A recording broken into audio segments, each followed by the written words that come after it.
Hi hello నమస్తే అందరికీ welcome to my channel గనా stories world. Please subscribe my channel గనా స్టోరీస్ వరల్డ్.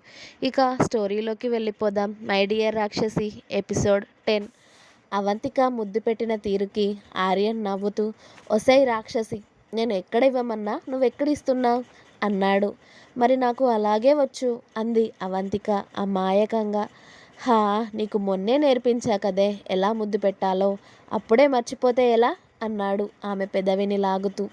నాకు గుర్తు లేదు, ఏం చేయమంటారు మరి అంది అవంతిక. మళ్ళీ నేర్పించనా నేను అన్నాడు ఆర్యన్. ఆహా, ఏం వద్దు, అసలు ఈరోజు చాలా అలసిపోయాను. మళ్ళీ మీరు ఇప్పుడు మొదలు పెట్టారు అనుకోండి, రేపు లేవడానికి కూడా నా బాడీ సహకరించదు అంది అవంతిక. హహా, కానీ నాకు నిన్ను చూస్తే వదలాలి అనిపించట్లేదు కదే అని గారాలు పోయాడు ఆర్యన్. ప్లీజ్ ఆర్యన్ గారు, ఈ ఒక్క రోజుకి వదిలేయండి, రేపు మీ ఇష్టం. ఇవాళ బాడీ పెయిన్స్ కూడా చాలా ఉన్నాయి. మా ఆర్యన్ గారు చాలా మంచివాళ్ళు కదా, ప్లీజ్ ప్లీజ్ ప్లీజ్ అంది అవంతిక క్యూట్గా. నువ్వు ఇంతలా బతిమలాడుతున్నావు కాబట్టి ఓకేలే, ఇవాళకి వదిలేస్తున్నా, నాకు కూడా నిద్ర వస్తుంది అని ఆర్యన్ అవంతిక ముందే డ్రెస్ తీసి వెళ్ళి ఫ్రెష్ అయి వచ్చి నైట్ డ్రెస్ వేసుకొని అవంతిక ఒడిలో పడుకొని, జోకొట్టవే, నాకు నిద్ర వస్తుంది అని ఆమె ఒడిలో ఆదమరిచి హాయిగా నిద్రపోయాడు. అతడిని అలా చూసి చంటి పిల్లాడిలా అనిపిస్తుంది అవంతికకి.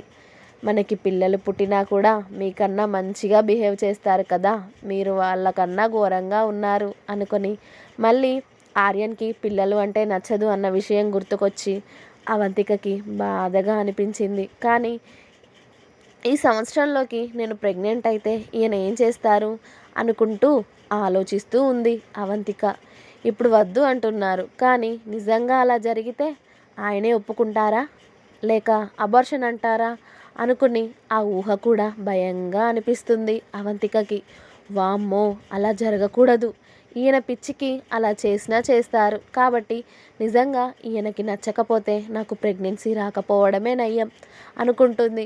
నిద్రలోనే అతడి ముక్కుని ఆమె నడుముకేసి రాస్తూ అటూ ఇటూ కదులుతున్న ఆర్యన్ని చూసిన అవంతిక అతడిని సరిగ్గా బెడ్ మీద పడుకోబెట్టి ఆమె వెళ్ళి ఫ్రెష్ అయ్యి వచ్చి తను కూడా నైట్ డ్రెస్ వేసుకొని వచ్చి ఆర్యన్ పక్కన పడుకుంది. ఎప్పటిలా ఉదయం 5 గంటలకు లేచిన అవంతిక గాఢంగా నిద్రపోతున్న ఆర్యన్ని చూసి అతడి నుదుటిన ముద్దు ఇచ్చి లేచి వెళ్ళి ఫ్రెష్ అయి వచ్చి చక్కగా చీర కట్టుకుంటుంది. అప్పటికే మెయిడ్స్ ఎవరి పని వాళ్ళు మెల్లిగా చేయడం మొదలుపెట్టారు. అవంతికని చూసిన మెయిడ్స్ ఏం కావాలి మేడం అని వినయంగా అడిగారు.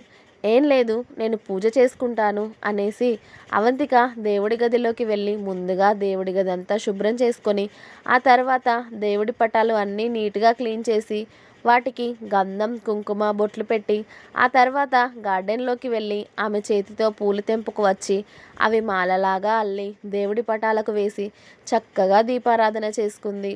ఆ తర్వాత తనకు వచ్చిన దేవుడి అష్టోత్తరాలు కాసేపు చదువుకుని లాస్ట్గా దేవుడికి హారతి ఇచ్చి ఆ తర్వాత కిచెన్లోకి నడిచింది. మేడం, కాఫీ ఇవ్వమంటారా అని మేడ్ అడగడంతో నేను ప్రసాదం వండాలి, కాస్త నేను అడిగిన ఐటమ్స్ నాకు తీసి ఇవ్వండి అనడంతో మెయిడ్స్ ఆమెకు కావలసినవి అన్నీ ఇవ్వడంతో చకచకా కేసరి వండి దేవుడికి నైవేద్యంగా పెట్టింది. రాఘవేంద్ర గారు కూడా ఉదయాన్నే ముక్కుకి తాకుతున్న అగరబత్తుల సువాసనకు నవ్వుకుంటూ కిందికి వచ్చి గుడ్ మార్నింగ్ తల్లి అన్నారు అవంతికతో. గుడ్ మార్నింగ్ తాతయ్య అంటూ అవంతికనే స్వయంగా చేసిన కాఫీ తీసుకొచ్చి రాఘవేంద్ర గారికి ఇస్తుంది. థ్యాంక్ యూ తల్లి, నువ్వు కూడా తాగమ్మా అన్నారు ఆయన. నాకు టీ కాఫీ అలవాట్లేదు తాతయ్య, మీరు తాగండి, నేను అంతలో టిఫిన్ ప్రిపేర్ చేస్తాను అంది అవంతిక. నువ్వు చేయడం ఎందుకమ్మా, ఇంతమంది పని వాళ్ళు ఉన్నారు, వాళ్ళు చేస్తారు, నువ్వు కూర్చో. మళ్ళీ నువ్వేదైనా పని చేయడం వాడు చూస్తే ఇల్లంతా నారచ్చ చేస్తాడు, అవసరమా మనకు అంటూ తాత మనవరాలు ముచ్చట పెట్టుకుంటూ ఉంటే అవంతిక అని గట్టిగా అరుస్తాడు ఆర్యన్ బెడ్రూమ్లో నుండి. తాతయ్య గారు, ఆయన ఎందుకో పిలుస్తున్నారు అని కంగారుగా అవంతిక పరిగెడుతూ వాళ్ళ రూమ్లోకి వెళ్ళేసరికి ఆర్యన్ పడుకునే అవంతిక అని పిలుస్తూ ఉన్నాడు. ఏంటి ఆర్యన్ గారు అలా పిలిచారు అని అవంతిక ఆర్యన్ దగ్గరికి వెళ్తుంది. ఉదయాన్నే మొగుడికి ముద్దు ఇవ్వాలని లేకుండా ఎక్కడికి వెళ్ళావే అని అవంతిక కొంగు పట్టి లాగి బెడ్ మీద పడేశాడు ఆర్యన్. అబ్బా ఆర్యన్ గారు, ఏం చేస్తున్నారు, నన్ను నా నడుము విరుగుతుంది అంది అవంతిక. నేనేం అడిగానే అంటూ ఆమె నడుము మీద చీరని పక్కకి జరిపి ఆ ప్లేస్లో అతడి తలని అదుముతూ ఏం చేస్తున్నావే కింద అని అడిగాడు. ఏం లేదండి, నాకు ఉదయాన్నే లేవడం అలవాటు కదా, పూజ చేసుకొని తాతయ్య గారికి కాఫీ ఇచ్చాను, ఇదిగో మీరు ఇలా పిలిచారు అంది అవంతిక. హో, నాకు కూడా కాఫీ కావాలే, తీసుకురావా, నేను ఫ్రెష్ అవుతాను అన్నాడు ఆర్యన్. నేను మీకు కాఫీ తీసుకురావాలి అంటే మీరు నన్ను వదలండి, మీరు ఇలానే ఉంటే నేను ఎలా వెళ్ళాలి అంది అవంతిక నవ్వి ఆర్యన్ జుట్టు చెరుపుతూ. అబ్బా, ఏంటోనే, నిన్ను చూస్తే చాలు అయస్కాంతంలా అతుక్కోవాలి అనిపిస్తుంది. చాలా అలవాటు పడిపోయానే, నీకు అసలు వదలాలి అనిపించట్లేదు నిన్ను అంటూ ఆమె నడుముకి ఓ పంటిగాటు పెట్టి ఉదయాన్నే నా మూడ్ ఎటో పోయేలా ఉంది అంటూ అవంతికని వదిలి వాష్రూమ్లో దూరాడు ఆర్యన్. ఆర్యన్ ఫ్రెష్ అవ్వడానికి వెళ్ళడంతోనే అవంతిక బెడ్ మీద ఉన్న బెడ్షీట్ మార్చి ఆ రూమ్ క్లీన్ చేసి ఆ తర్వాత కిందికి వెళ్ళి ఆర్యన్ కోసం స్పెషల్గా కాఫీ ప్రిపేర్ చేసుకొని తీసుకొచ్చింది. ఆర్యన్ రెడీ అయ్యి కాఫీ తాగుతూ, ఆహా, నీ చేతిలో ఏదో మాయ ఉందే, నువ్వేం చేసినా అమృతంలా ఉంటుంది అని భార్యని మెచ్చుకొని మళ్ళీ అవంతికని తీసుకొని కిందికి వెళ్ళాడు. ఆఫీస్కి వెళ్తున్నారా ఆర్యన్ గారు అని అడిగింది అతడి డ్రెస్ చూసి అవంతిక. వస్తావా మన ఆఫీస్కి అని అడిగాడు ఆర్యన్ అవంతికని. ఆహా, రానండి అని చెప్పింది అవంతిక. ఎందుకే అన్నాడు ఆర్యన్. అక్కడ చాలామంది ఉంటారు, నాకు భయం అలా రావడానికి అని చెప్పింది అవంతిక. ఇలా ప్రతి దానికి భయపడితే ఇక నువ్వు బతకడం ఎప్పుడు నేర్చుకుంటావే అన్నాడు ఆర్యన్. మీరు నా పక్కన ఉండగా నాకు ఇంకా భయం ఎందుకు ఆర్యన్ గారు, పైగా నాకు ఆ అవసరం కూడా లేదు కదా మీరు నా పక్కన ఉన్నంత వరకు అంది అవంతిక. పిచ్చిదానా, నేను మా అంటే నీతో సంవత్సరం పాటు ఉంటానే, ఆ తర్వాత నీ లైఫ్ని నువ్వే ఒంటరిగా లీడ్ చేయాలి.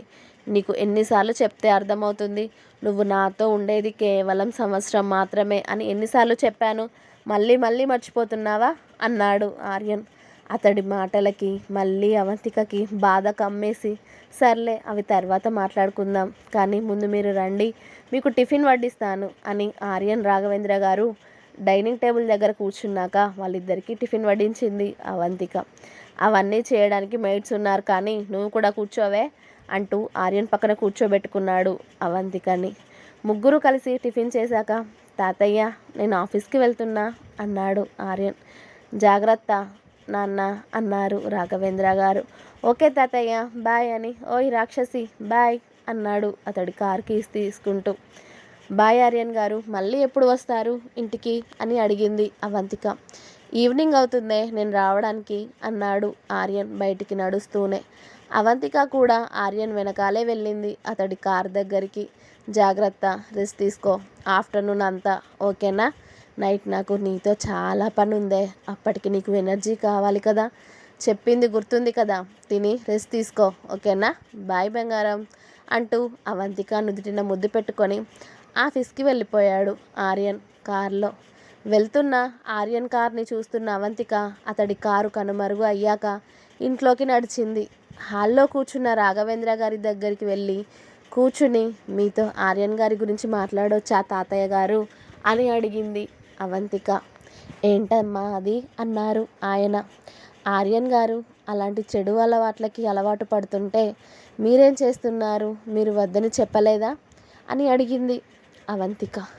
మంచి చెప్తే వినా వయసా అమ్మ వాడిది, పైగా వాడు పెరిగిన పరిస్థితుల వలన అలా మారిపోయాడు అని చెప్పారు రాఘవేంద్ర గారు బాధగా. ఆయనని ఎలాంటి పరిస్థితులు ప్రభావం చేశాయి తాతయ్య, పైగా ఆర్యన్ గారి అమ్మా నాన్నగారు కూడా ఇంట్లో లేరు, వాళ్ళు ఎక్కడ ఉంటారు అని అడిగింది అవంతిక.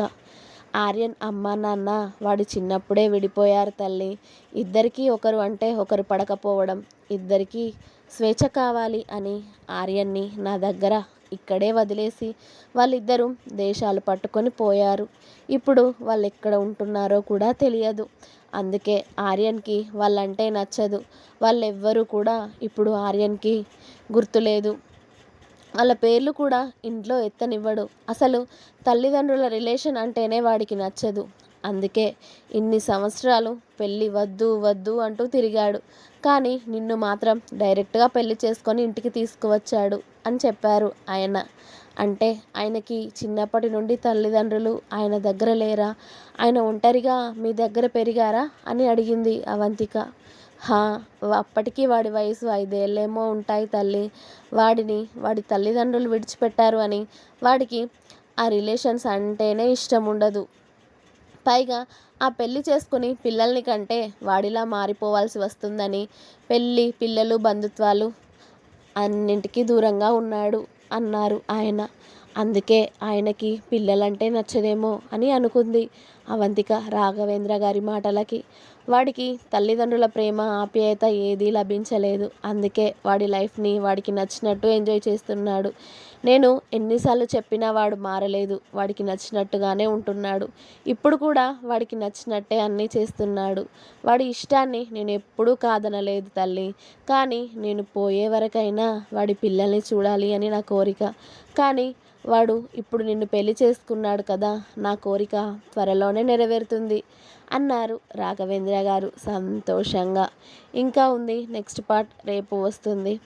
అప్పటి వరకు నా స్టోరీ మీకు నచ్చినట్టయితే please like, share and comment. నా ఛానల్ని సబ్స్క్రైబ్ చేసుకోవడం ఎట్టి పరిస్థితుల్లో మర్చిపోకండి. ప్లీజ్ సబ్స్క్రైబ్ మై ఛానల్ గనా stories world and thank you. Bye.